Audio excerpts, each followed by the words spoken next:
जागतिक महिला दिनानिमित्त शिवाजी विद्यापीठाच्या तंत्रज्ञान अधिविभागाच्या वतीनं विविध विषयांवरील पेपर प्रेझेंटेशनचं आयोजन करण्यात आलं होतं. अधिविभागाचे संचालक डॉक्टर S.N. सपली यांच्या हस्ते याचं उद्घाटन करण्यात आलं. यामध्ये अभियांत्रिकीच्या बीटेक, एमटेक अभ्यासक्रमांच्या विद्यार्थ्यांसह MSCच्या विद्यार्थ्यांनी सहभाग घेत महिलांच्या विविध क्षेत्रातील यशाची चर्चा करत महिलांकडे पाहण्याचा समाजाचा दृष्टिकोन बदलण्याची गरज व्यक्त केली. यामध्ये ऋतिका राहटणकर या बीटेक सिव्हिलच्या दुसऱ्या वर्षात शिकणाऱ्या विद्यार्थिनीनं महिलांचा राजकीय सहभाग या विषयावर बोलताना समाजात खरंच स्त्रियांना समान दर्जा आहे का, पुरोगामी म्हणवणाऱ्या महाराष्ट्रात आजवर एक महिला मुख्यमंत्री का झाली नाही, असे सवाल उपस्थित केले.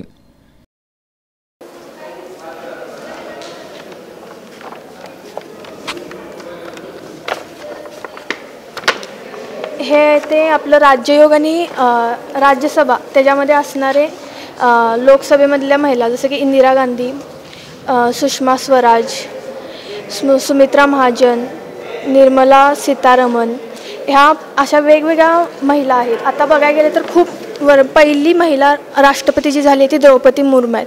त्याच्यानंतरनं आपलं महिलांसाठी पार्लमेंटमध्ये असलेलं रिझर्वेशन आणि त्यांचं पार्टिसिपेशन किती आहे तर त्यासाठी एक वेगळं हे केलं आहे.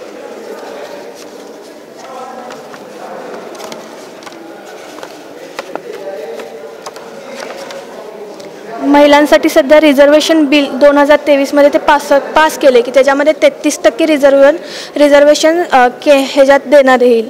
पण ते फक्त आत्ता सप्टेंबरमध्ये ते पास झाले. अजून ते अप्लाय व्हायला आणि प्रोसेस व्हायला खूप दिवस जातील. ते कधी होतील काय माहीत नाही. पण अनाऊन्स तर करण्यात आले की 33% होईल. पण ते 33% का हा प्रश्न आपल्याला पडायला पाहिजे की 33% कशासाठी. 50% पण ते महिलांना आणि पुरुषांना इक्वलमध्ये देण्यात यायला पाहिजे. आणि त्यानंतरनं असलेले महिलांचं पार्टिसिपेशन त्यामध्ये वोटिंग, इलेक्शन 2014मध्ये झालेल्या इलेक्शनमध्ये पूर्ण ह्याच्यात जर बघायला गेलं तर hungry, Brazil, China and Malaysia ह्यामध्ये वेगवेगळ्या ह्याच्यावरती पर्सेंटेज आपण हे केले. त्यामध्ये इंडिया आहे तो आपला म्हणजे पहिला टॉप लेवलला आहे. पण तरीसुद्धा महिलांचं त्यामध्ये जे नेतृत्व आहे ते खूप कमी प्रमाणात आहे.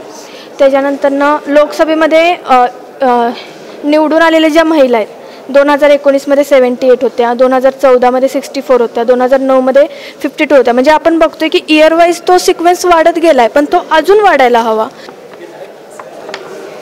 तर आपण बघू शकतोय की वेगवेगळ्या राज्यामध्ये छत्तीसगडमध्ये 74 आहे, अरुणाचल प्रदेशमध्ये 81 आहे, त्याच्यानंतरनं गोवामध्ये 79% आहेत, नगर हवेलीमध्ये 85% आहे, बिहारमध्ये 57 आहे, महाराष्ट्रामध्ये 57 आहे. असं वेगवेगळ्या स्टेटमध्ये वेगवेगळे महिलांच्या तुलनेत तरी तो संख्या जी आहे त्याच्यापेक्षा ते पर्सेंटेज खूप कमी प्रमाणात आहे. आणि महिलांचं मग नंतरनं स्टेटमध्ये जे असणारं जे पार्टिसिपेशन आहे त्यामध्ये पंकजा मुंडे, ममता बॅनर्जी, मायावती, जयललिता, आदिती ठाकरे ह्या वेगवेगळ्या अशा स्टेटवरती त्या काम करणाऱ्या ज्या महिला आहेत म्हणजे ज्या महिलांच्या ह्याच्यासाठी लढत आहेत अशा पण संख्या त्यांची खूप कमी आहे. तर त्या आपलं मत असं आहे की महिलांनी त्यामध्ये राजकारणामध्ये पूर्णपणे पुढे यावं. आता जर आपण बघायला गेलं तर महाराष्ट्राची एकही मुख्यमंत्री महिला मुख्यमंत्री नाही आहे. तर ते असं का? जरी आपण इलेक्शनसाठी जरी वेगवेगळे स्टेट केलं जाते की ह्याच्यात महिला निवडून यायला पाहिजेत, जरी महिला निवडून आल्या तरी ते महिला राज्य करतात का हा एक मोठा प्रश्न आहे. आणि जरी महिला राज्य करत असल्या तर त्याच्यामागे कोणाचं हे आहे, जरी ते निर्णय महिला देत असल्या तर तो पूर्ण महिलांसाठी निघला आहे का, महिलांच्या आतून निघला आहे का, हा एक चॅलेंजिंग क्वेश्चन आपल्याला राजकारणात बघायला मिळतो.